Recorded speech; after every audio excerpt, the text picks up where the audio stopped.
Hello and welcome to Everyday Incredible. I'm your host, Carrie Kitchen, and I want to help you find your balance, find your purpose, and learn to make every day incredible. Why are you back there, Keegan? I just want to dress you. So your excuse is just because you want to? Yep. In this episode, we're going to be talking about what your excuse is. So what's your excuse and what's your motivation?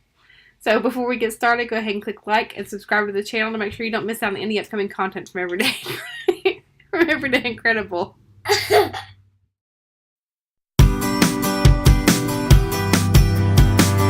Hello and welcome to the Everyday Incredible podcast. I'm your host, Carrie Kitchen. I want to help you find your balance, find your passion, and learn to make every day incredible. On today's audio blog, we're going to be talking about excuses. Specifically, what's your excuse? From making excuses to finding motivation. Let's face it, we all have excuses. What's your excuse for continuing the same path you've been traveling?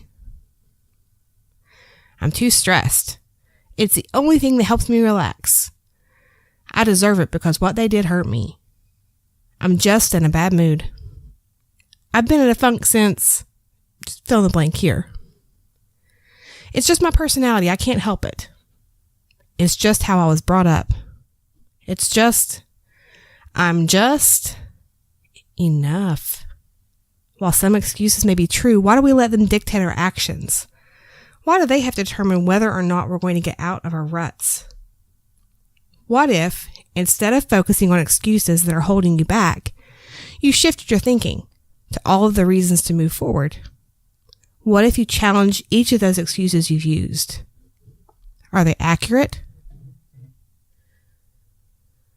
Would you tell your best friend the same things about her? For example, would you tell your best friend that she deserved to be mistreated? Would you tell your best friend that she just doesn't have what it takes to improve and move forward? Do you tell yourself those things? What purpose do your excuses serve? Excuses have a way of masking our fears and insecurity. If we don't try, we don't fail, right? That may be true, but if we don't try, we also can't succeed. Sometimes, when looking for motivation and clearing your head so you can make a decision to move forward, it can be very helpful to weigh the pros and cons. The process works best when you list every pro or positive consequence of making whatever the change or decision is, as well as every pro of not making the change or decision. Follow that with the opposites, every con or undesirable consequence of making the change or decision versus not making the change or decision. When you can see that the pros of working towards your goals and cons of staying where you are outweigh the opposite, that is how you find motivation. Combine that with a good, solid plan of action, and you have momentum.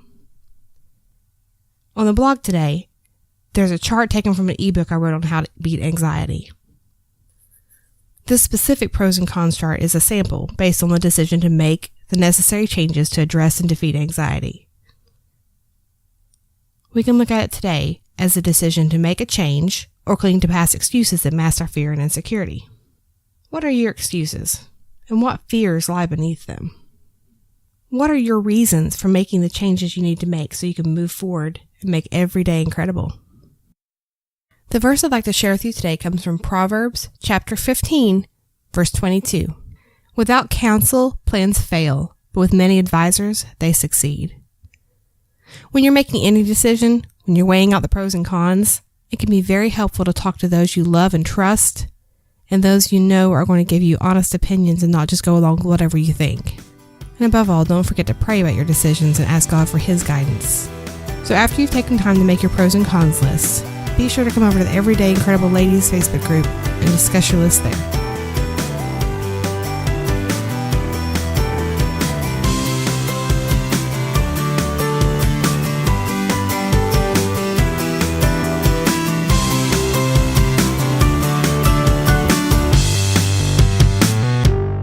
Please know that the information provided by Everyday Incredible is not intended to replace individual mental health treatment.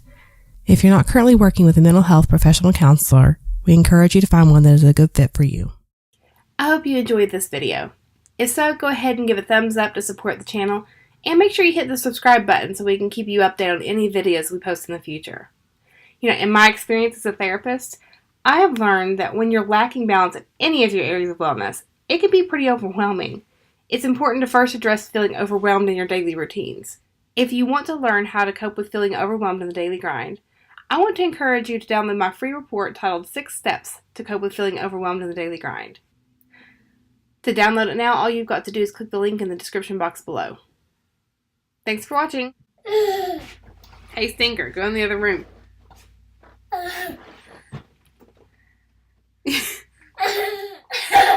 5, Okay. 4, 3, 2, motivation found.